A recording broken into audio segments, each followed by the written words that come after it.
LeBron James sinapok sa ulo ni Lu Dort, D'Lo nagliyab at inulan ng papuri.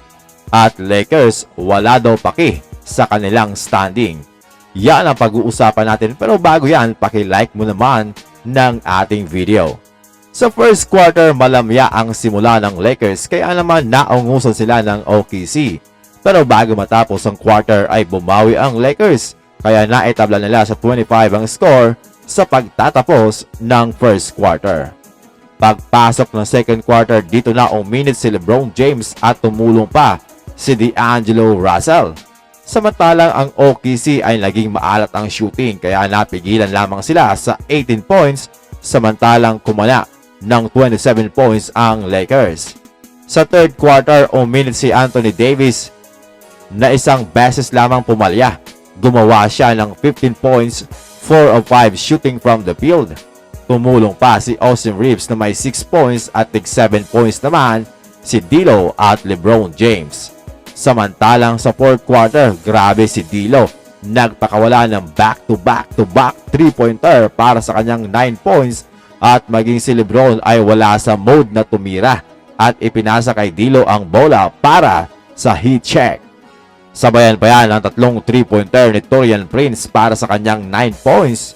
Kaya naman lumobo sa mahigit 20 points ang kanilang naging kalamangan at under 4 minutes, mga bench player na lamang ang pinaglaro para sa Lakers. 116-104. Yan ang final score. D'Lo, 26 points, 6 rebounds, 3 assists at 4 steal. Samahan pa ng 5 3-pointer. Anthony Davis, 24 points, 12 rebounds at maging si LeBron James ay gumawa din ng 19 points, 11 rebounds at 8 assists. Sa laro, kitang-kita din na talagang hindi madepensahan ni Lu Dort ang drive na ito ni LeBron James kaya naman pasimpleng hinampas niya sa ulo etong si LeBron. Grabe naman, akala siguro ni Lu Dort ay bola ang ulo ni LeBron. This season 3-1 ang naging series nila mga amigo, lamang ang Lakers. Matapos ang laro ay sinabi ni D'Lo na talagang basta niya na lamang binabato ang bola at talagang pumapasok ito.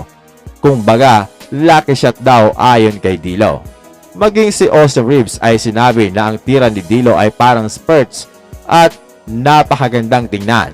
Sa oras daw na bumibitaw ito ay talagang tumatayo na lang sila ni AD. At pag pinasa ni D'Lo ang bola kay LeBron, gaya ng ginawa niya kanina ay talagang ibabalik daw ni LeBron ang bola dito kay D'Lo. Well, sabi nga kung sino ang mainit ang shooting, yun ang kanilang papasahan ng bola para magpatuloy ang momentum. Yun ang ginawa ng Lakers para dito kay D'Lo kanina mga amigo. Maging si Coach Darvin Ham ay sinabi na si D'Lo ay talagang may mga ganong moments at sa oras na ibato ang bola ay paniguradong papasok ito. Kaya maganda raw na makitang nag-i-enjoy itong si D'Angelo Russell.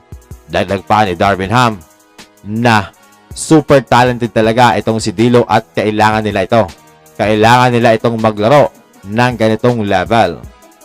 Nang matanong naman si Anthony Davis patungkol sa kanilang standing ay sinabi nitong wala silang pakialam sa standing kung asaan man sila ngayon dahil napatunayan nila last year kaya okay lang daw ang standing nila ngayon mga amigo. So maulit kaya ng Lakers na muling umabot sa Western Conference Finals o kaya malampasan pa ito this season?